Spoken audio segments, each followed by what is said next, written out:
ஆண்டவரும் ரட்சகருமாய் இயேசு கிறிஸ்துவின் நாமத்தினாலே உங்களை வாழ்த்துகிறேன். கர்த்தர் ஆசீர்வதிப்பாராக. எனக்கு அருமையானவர்களே, கர்த்தர் நாம மகிமைக்காக ஏசாயா 56:7 நான் என் பரிசுத்த பர்வதத்துக்கு கொண்டு வந்து என் ஜெப வீட்டிலே மகிழ பண்ணுவேன். அவர்களுடைய சர்வாங்க தகனங்களும் அவர்களுடைய பலிகளும் என் பலிபீடத்தின் மேல் அங்கீகரிக்கப்பட்டிருக்கும். என்னுடைய வீடு சகல ஜனங்களுக்கும் ஜெப வீடு எனப்படும் என்று கர்த்தர் எழுதி கொடுத்திருக்கிறார் ஏசாயா தீர்க்கதரிசியின் மூலமாக.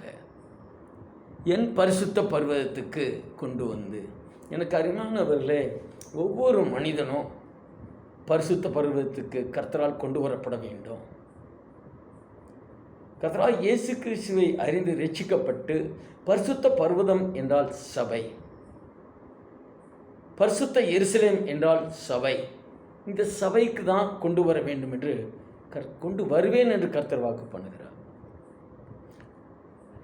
பரிசுத்த பர்வதத்துக்கு கொண்டு வந்து என் ஜெப வீட்டிலே மகிழ பண்ணுவேன். எனக்கு அருமையானவர்களே, ஜெப வீட்டிலே மகிழ பண்ணுகிற தேவன். அவர் வெறுமனே கொண்டு வந்து சபையிலே அமர வைத்து விட்டு போகிறவர் அல்ல. சபையிலே மகிழ பண்ணுகிற தேவன்.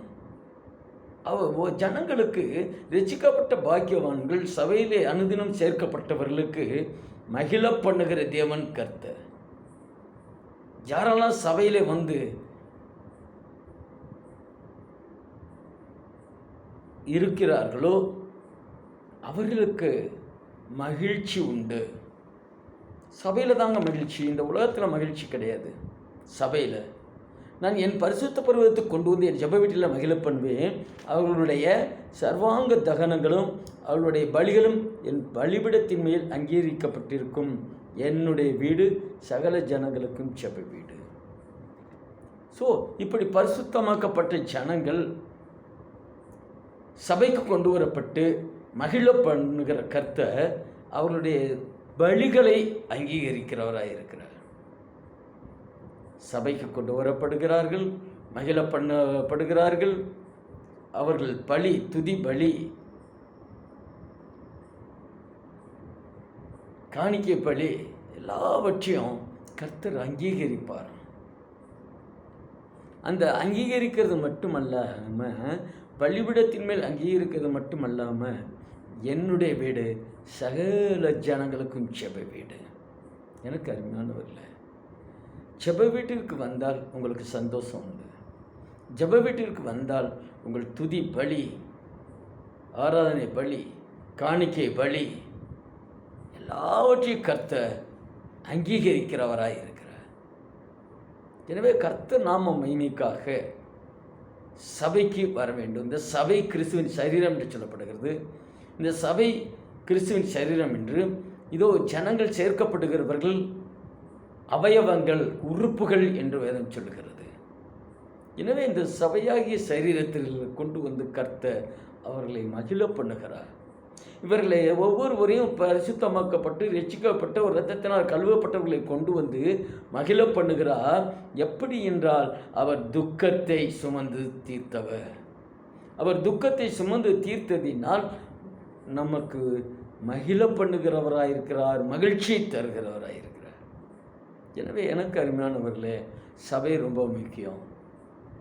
சபை காரியங்களிலே நாம் முக்கியமாய் இருக்க வேண்டும். சபை ஆராதனையிலே முக்கியமாக கலந்து கொள்ள வேண்டும். சில சபை விட்டு விடுகிறது போல நீங்கள் விட்டு விடாதீர்கள் என்று பவுல் சொல்லுகிறார். எனக்கு அருமையானவர்களே, எசேக்கியேல் 20:40 இப்படியாக எழுதப்பட்டிருக்கு. இஸ்ரவேலின் உயரமான மலையாகிய என் பரிசுத்த மலையிலே இஸ்ரவேலுடைய எல்லா வம்சத்திலுமாகிய தேசத்தில் அனைவரும் என்னை சேவிப்பார்கள். உயரமான இடம். எனக்கு அருமையானவர்களே, உயரமான மலை, அதுதான் தேவசபை. சபை தாங்க உயரமானது, உயர்ந்தது. உயரமான என் பரிசுத்த மலையிலே இஸ்ரவேலுடைய எல்லா வம்சத்திலுமாகிய தேசத்தில் அனைவரும் என்னை சேவிப்பார்கள். இந்த பரிசுத்த மலையாகிய சபையில் வந்து சேவிப்பார்கள் என்று சொல்லப்படுகிறது.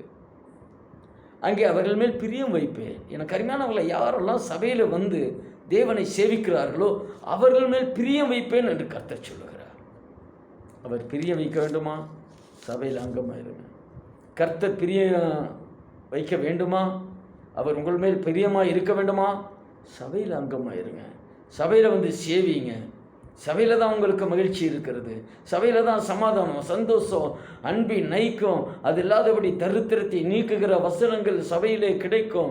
அது இல்லாதபடி நீங்கள் ஐஸ்வர்யனாகும்படியாய் தரித்திரராய் வந்த இயேசுவை குறித்தான வசனங்கள் உங்களுக்கு கிடைக்கும்.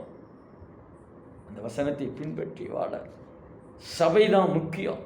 பரிசுத்த பர்வதம் அது உயர்ந்த மலை என்று சொல்லப்படுகிறது. உயர்ந்த இடம், மகிமையான இடம் சபை. அந்த சபையிலே அங்கம் வைப்போம்.